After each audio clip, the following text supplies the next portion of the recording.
Pemirsa, Satlantas Polres Boyolali, Jawa Tengah menangkap 2 pengemudi bus yang melakukan balapan liar di Jalan Solo Semarang, Boyolali, Jawa Tengah. Aksi balapan kedua bus membahayakan pengendara sekitar.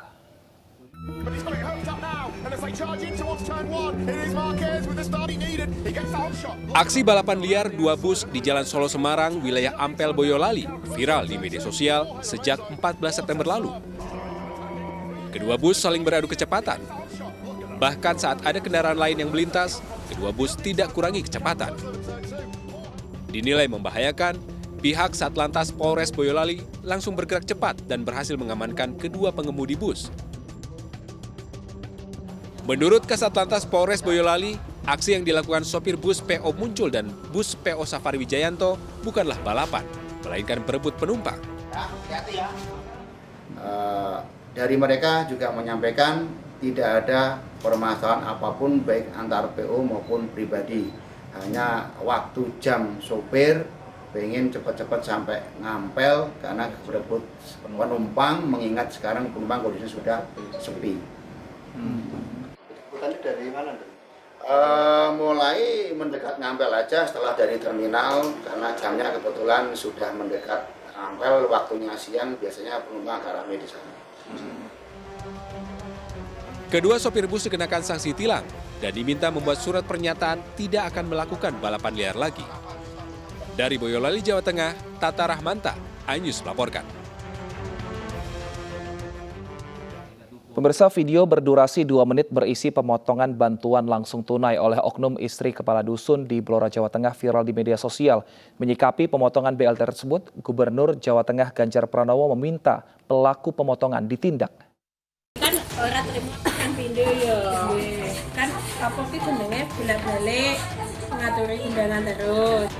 Usai video seorang oknum istri kepala dusun di Blora yang melakukan pemotongan BLT BBM viral di media sosial, Kepala Desa se-Kabupaten Blora dikumpulkan di pendopo rumah dinas Bupati Blora untuk mendengarkan arahan Gubernur Jawa Tengah Ganjar Pranowo. Ini diberikan untuk mereka yang tidak mampu, jangan diambil. Serupiah pun tidak boleh.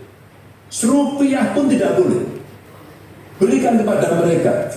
Mau pakai alasan apapun, tidak.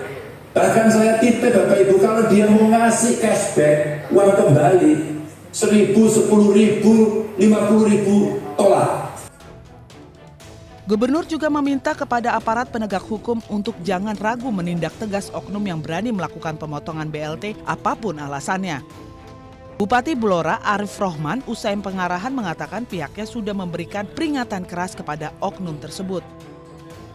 Jadi atensi dari Pak Gubernur, hari ini kita berikan arahan agar hal tersebut tolong jangan diulangi lagi,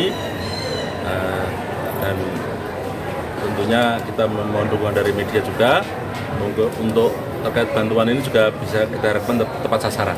Oleh karena kita pendataan juga penting, ini kita awali untuk dari basis data kita undang BPS tadi dan juga dinas terkait untuk bersama-sama melakukan langkah-langkah untuk perbaikan pendataan, khususnya harapannya outputnya agar bantuan ini tepat sasaran.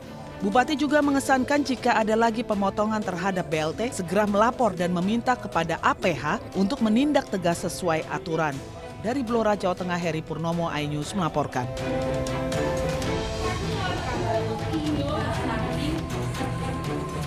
Viral seorang oknum istri kepala dusun Ngelego, Desa Sumberjo, Kecamatan Radu Blatung, Kabupaten Blora, Jawa Tengah, diduga memotong uang sejumlah Rp20.000 dari dana bantuan langsung tunai BLT pengalihan subsidi BBM dan BLT pangan yang sudah cair kepada warga. Tanda tanya. Seorang ibu berbaju hijau duduk sambil menulis dan menerima uang dari sejumlah warga sebesar Rp20.000.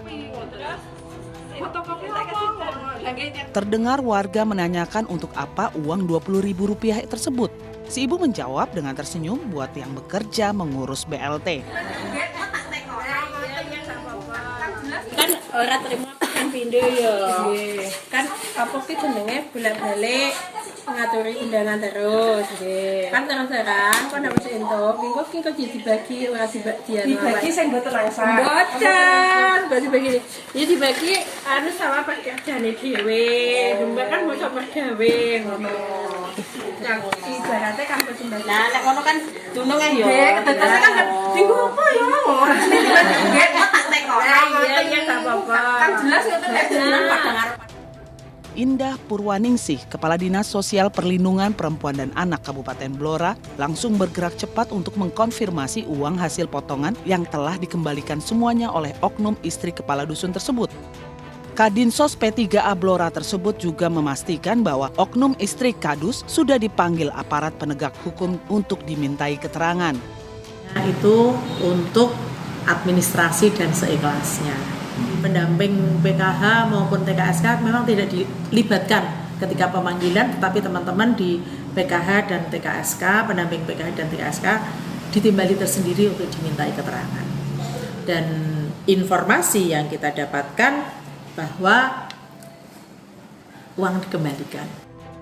BLT tidak ada potongan sama sekali kepada seluruh petugas maupun aparat di desa agar pencairan BLT tidak ada pemotongan. Dari Blora, Jawa Tengah, Heri Purnomo, iNews melaporkan.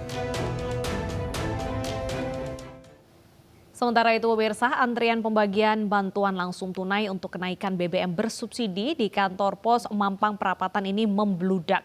Ratusan warga rela mengantri dan berdesakan selama 3 jam untuk mendapatkan BLT tahap pertama sebesar Rp300.000.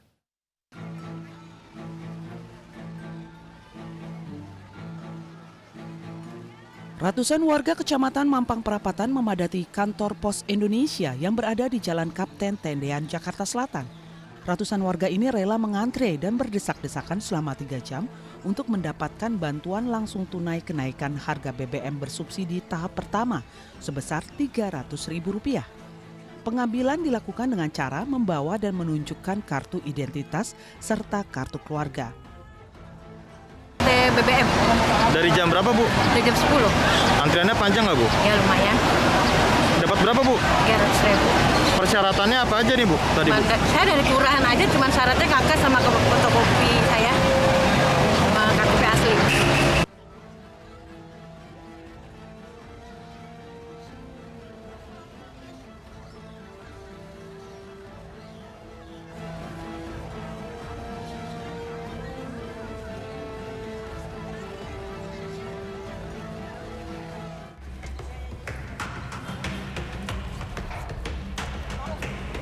Sama halnya di Jakarta Timur, ratusan warga di 7 kelurahan di Kecamatan Durensawit rela antri panjang demi menerima bantuan langsung tunai BBM di kantor Kelurahan Pondok Kelapa. Warga mendapatkan BLT sebesar Rp300.000 meski harga BBM belum kunjung turun, namun hal ini disambut baik untuk meringankan beban warga. Di tempat ini petugas membagikan bantuan kepada warga yang tinggal di 7 kelurahan di kawasan Durensawit yang terdiri dari 771 kepala keluarga. Pak, bisa membantu membantu ekonomi suami juga. Kebetulan kan suami ngojek, jadi ya bisa tambah-tambahan buat ongkos bensin. Meski merasa senang, namun warga berharap agar harga BBM dapat kembali normal lantaran berimbas pada harga pokok lainnya. Dari Jakarta, Tim Liputan iNews melaporkan. Pemirsa, kondisi kesehatan Gubernur Papua Lukas NMB dikabarkan semakin memburuk pasca ditetapkan sebagai tersangka korupsi oleh KPK. Sementara itu kondisi Kota Jayapura saat ini kondusif usai aksi unjuk rasa Save Gubernur Selasa lalu.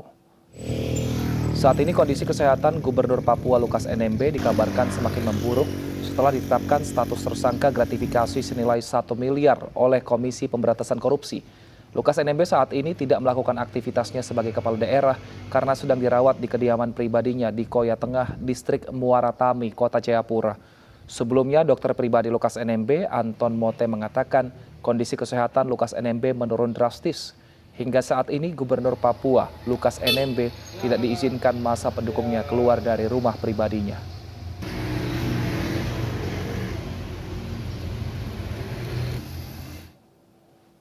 14 orang peserta demo Save Gubernur yang ditangkap polisi karena kedapatan membawa senjata tajam tidak ditahan.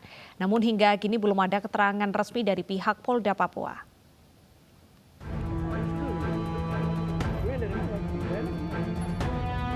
Dalam demo bertajuk Save Gubernur Selasa lalu, polisi menangkap 14 orang pendukung Gubernur Papua Lukas NMB karena kedapatan membawa senjata tajam. 14 orang diamankan dari 2 lokasi berbeda. Kita dapati beberapa senjata tajam, baik itu dari badik, pisau lipat, kemudian ini ada pisau dapur, ada parang, ada kapak, ada busuk dan panah, ada minuman keras, sampai bom molotov dan ketepel. Maka ada yang menghimbau untuk tidak melakukan aksi long march. Jadi kemarin kita evaluasi, long march tidak ada, tetapi ada konvoy. Dan itu semua dalam pengawalan. Kita berterima kasih untuk itu. Ke depan tentunya kami mengevaluasi dengan Polri apa kekurangan yang kemarin, termasuk yang ada di depan kita ini. Unjuk rasa Save Gubernur digelar oleh massa pendukung Lukas yang tergabung dalam Koalisi Rakyat Papua. Mereka menuntut KPK mencabut status tersangka Lukas NMB.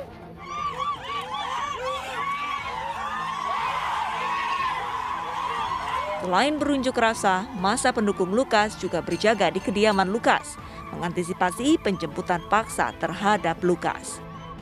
Dari Jayapura, Papua, Omega Bat Korumbawa, iNews melaporkan.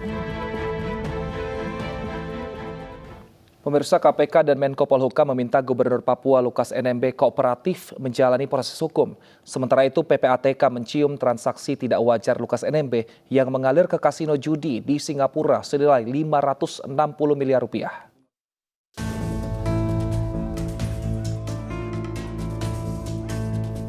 Komisi Pemberantasan Korupsi menetapkan Gubernur Papua Lukas NMB sebagai tersangka korupsi. Lukas NMB diduga menerima gratifikasi 1 miliar rupiah. Namun saat dipanggil KPK untuk diperiksa, politisi Partai Demokrat ini mangkir dengan alasan kesehatan. Selain itu, massa pendukung Lukas NMB di Jayapura, Papua melakukan perlawanan atas penetapan tersangka sang gubernur. KPK dan Menko Polhukam Mahfud MD meminta Lukas NMB kooperatif. KPK bahkan berjanji akan menghentikan penyidikan kasus ini jika Lukas bisa membuktikan dirinya tidak menerima gratifikasi. Ya, kami mohon kerjasamanya kooperatif. Nah, KPK berdasarkan undang-undang yang baru ini bisa menghentikan penyidikan dan menerbitkan SP3. Ya. Kalau nanti dalam proses penyidikan ya Pak Lukas itu bisa membuktikan dari mana sumber uang yang puluhan ratusan miliar tersebut, misalnya Pak Lukas punya usaha tambang emas, ya sudah, pasti nanti akan kami hentikan. Tapi mohon itu diklarifikasi, ya penuhi undangan KPK, panggilan KPK untuk diperiksa. Kasus Lukas NMB bukan rekayasa politik, tidak ada kaitannya dengan parpol atau pejabat tertentu, melainkan merupakan temuan dan fakta hukum. Sementara itu, PPATK menemukan dugaan penyimpangan dan pengelolaan uang yang tidak wajar oleh Lukas NMB. Salah satunya transaksi setoran tunai Lukas NMB di kasino judi senilai 55 juta dolar Amerika Serikat atau setara 560 miliar rupiah. Beredar pula sebuah foto yang diduga Lukas NMB di meja judi tersebar di media sosial. Hasil analisis sebanyak 12 hasil analisis kepada KPK, variasi kasusnya ada setoran tunai, kemudian ada setoran melalui nomini-nomini ya pihak-pihak lain, angkanya dari 1 miliar sampai ratusan miliar. Sebagai contoh teman-teman, sebelum dalam waktu singkat ini terkait dengan penghentian, salah satu hasil analisis itu adalah terkait dengan transaksi setoran tunai yang bersangkutan di kasino judi senilai 55 juta dolar. atau 560 miliar rupiah. Itu setoran tunai dilakukan dalam periode tertentu. Bahkan ada dalam periode pendek setoran tunai itu dilakukan dalam nilai yang fantastis, 5 juta dolar. Atas temuan PPATK, KPK telah mengantongi identitas pihak di Singapura yang diduga terkait rekening judi milik Lukas NMB. Pihak tersebut diduga sebagai penghubung Lukas. Tim Liputan iNews melaporkan.